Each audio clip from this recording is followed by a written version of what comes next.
Hello, my name is Helen Campbell, and I'm going to talk to you today about judging people's faces. And I will probably mention the French President Emmanuel Macron and the Canadian Prime Minister Justin Trudeau. And I'm starting now. Now, my parents used to say to me when I was going off for an interview, "You never get a second chance to make a first impression." Well, I've heard that from other people since, and you probably have as well.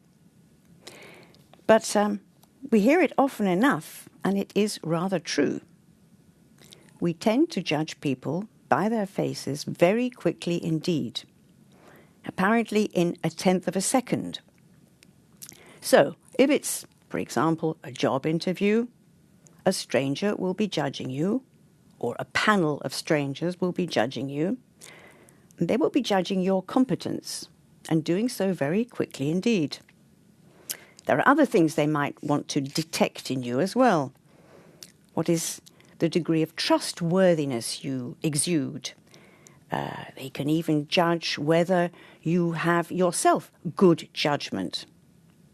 These are all first impressions, and they're impressions which are very important.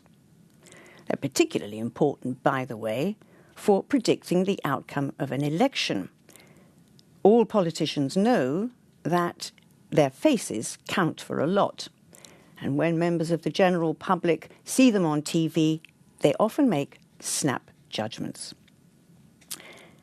Now, studies that have been carried out on this subject show that politicians who look more competent are likely to win the elections. So we can assume that the French President Emmanuel Macron does look competent. Indeed, I think he does personally. But what determines competence? There are three main components here: attractiveness, a masculine face, and a confident look.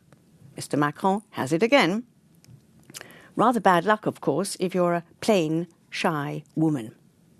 But that's what I read. This is according to studies carried out.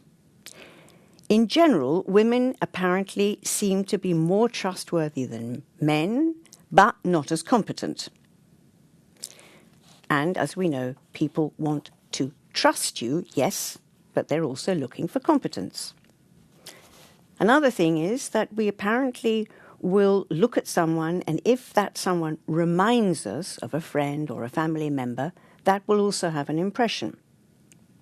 So if your father or husband or partner or brother is friendly and trustworthy, and you see someone that looks like him, then you're going to trust that person. Now, we apparently also appreciate people who look a bit like us, and we trust them as well. We're more likely to invest in people and vote for people who resemble vaguely ourselves. Apparently, in the Middle Ages, an interesting fact I read was that if two people were suspected of a crime and they had to be judged, it was the uglier of the two who would always be selected. Fortunately, we've come a little further than that since the Middle Ages, but still, this importance that we attach to faces can have all sorts of far-reaching effects.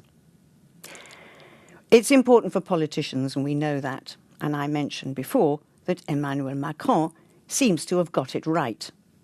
He and Justin Trudeau of Canada both seem to have got it right.